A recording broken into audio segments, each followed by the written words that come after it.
I can say to you, Madam Speaker, and this body, that what happened in Guinea-Bissau was not a military coup. I have no reason to believe that it was a military coup. Yes, the Electoral Commission did not announce the result, but every observer that went to Guinea-Bissau, including my telephone I have here, Madam Speaker, I will share with you, we have all of the results that have returned to the Elections Commission. I will share the results with you. Stamped. There are 9 regions. As the result goes to the collation center, it's counted, it's stamped, and it's released. I have all on my telephone. Everyone, every international body that went to Guinea-Bissau has a copy of what happened in Guinea-Bissau. It's unfortunate, Madam Speaker. There's a big test for ECOWAS. It's a big test for ECOWAS, Madam Speaker. I don't know how to do it. I don't know how to term it, but it's also a shame. And if ECOWAS cannot redeem itself from this major regional embarrassment, I don't know how we're going to manage. The saddest thing that happened, Madam Speaker, before I take my seat, the only beneficiary of the coup in Guinea-Bissau is Mr. Embalo himself. He's the only one that has benefited from the coup. Opposition leaders have been arrested. Mr. Embalo was taken from his presidential palace, escorted to the airport by the very military, put in a private jet, and sent off to Senegal. But he was overthrown and arrested. But members of the opposition, the main opposition leader, Domingo, the candidate in the election, the Costa, they were all arrested by the military. Our fellow ECOWAS parliamentarian has been arrested. So how can this be a military coup, but the military only arresting the opposition? And Mr. Embalo and members of his cabinet are benefiting from what he called a coup. I will close, Madam Speaker, to tell you, as chairman on the Committee on Political Affairs, Peace, Security, and the African Peer Review Mechanism of the ECOWAS Parliament, I can stand here on an oath and tell you that it was not a coup in Guinea-Bissau. It was orchestrated by Mr. Embalo, and ECOWAS must encourage Congo, where Mr. Embalo is, put him under pressure to correct the situation in his country. Because even in Congo, I'm told he's in contact. He's in contact with the military. He's even in contact with some members in this parliament here today. He's still in contact with people.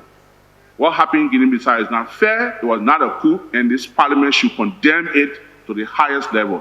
Honorable Speaker, for me, I think this is not a coup. I just want to attribute it as a power of transfer to the internal cabal.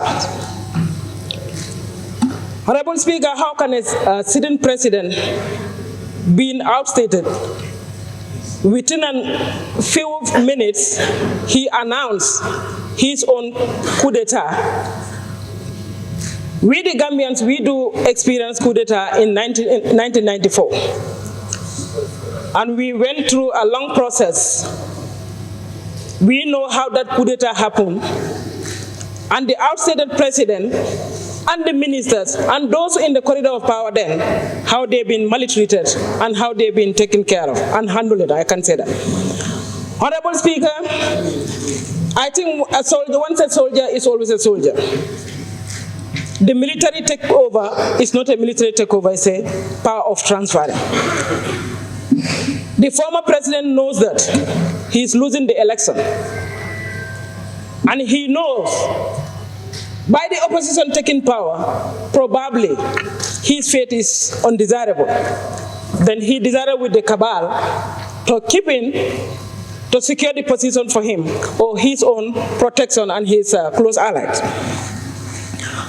Honorable Speaker, on constitutional change in any format is unacceptable, and we all have to condemn it in totality.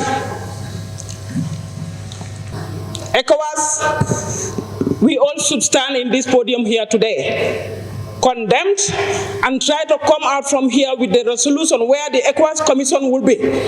Listen to us and take the action, not for the Guinea-Bissau people alone, but the continent, because the presidency is about to set again, and if Bissau has to go through what they are going through again, they suffered a lot. They are the most suffering country in the West Africa right now. They suffered too many military interventions for their own selfish interests. But for this one, it's a clear manifestation that the opposition has won the election, and one thing I don't believe with Mr. Suno and the Observer Mission, you already have the custodian of the result, which has emanated from the IEC of Guinea-Bissau.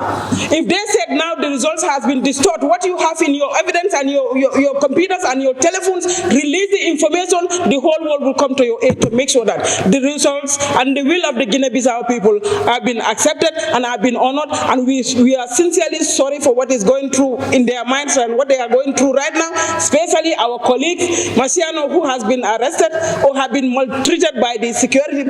Is all about the tic-tac to fear the people.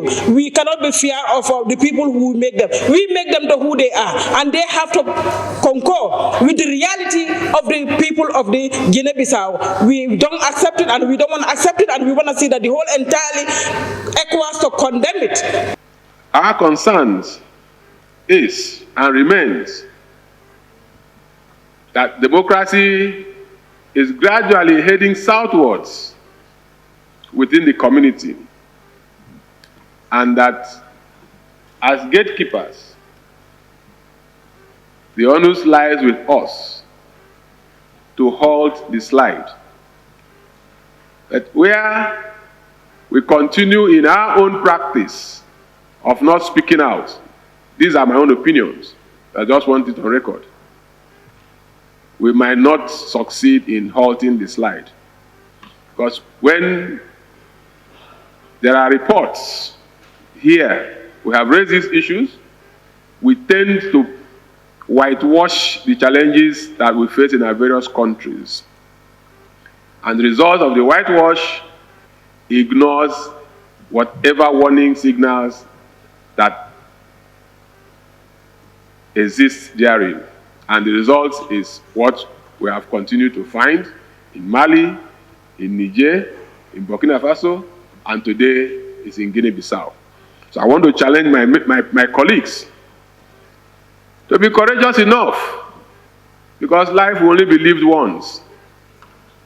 And at your exit, it is not the beautiful houses you have in the highbrow areas of your countries. It's not the houses you have in areas like Metema and Asokoro that will be counted for you.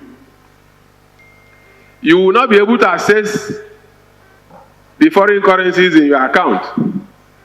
The only thing that will remember you with will be the good things that you did, if at all you will do any. For those who have not done any, you are faced with another opportunity to repent, so that upon your exit, tributes, words will be very kind to you. My opinion anyway. So what we are presenting before you is to see how we can pull Guinea-Bissau out of where they are falling into. The decisions will be yours. You can decide to intensify diplomatic efforts. You can urge the Electoral Commission to release the results, but I don't know how much you can enforce that, but it's open to all of us. We should also put in measures to deter others from taking this route. That is the only way we can sustain what we have as democracy.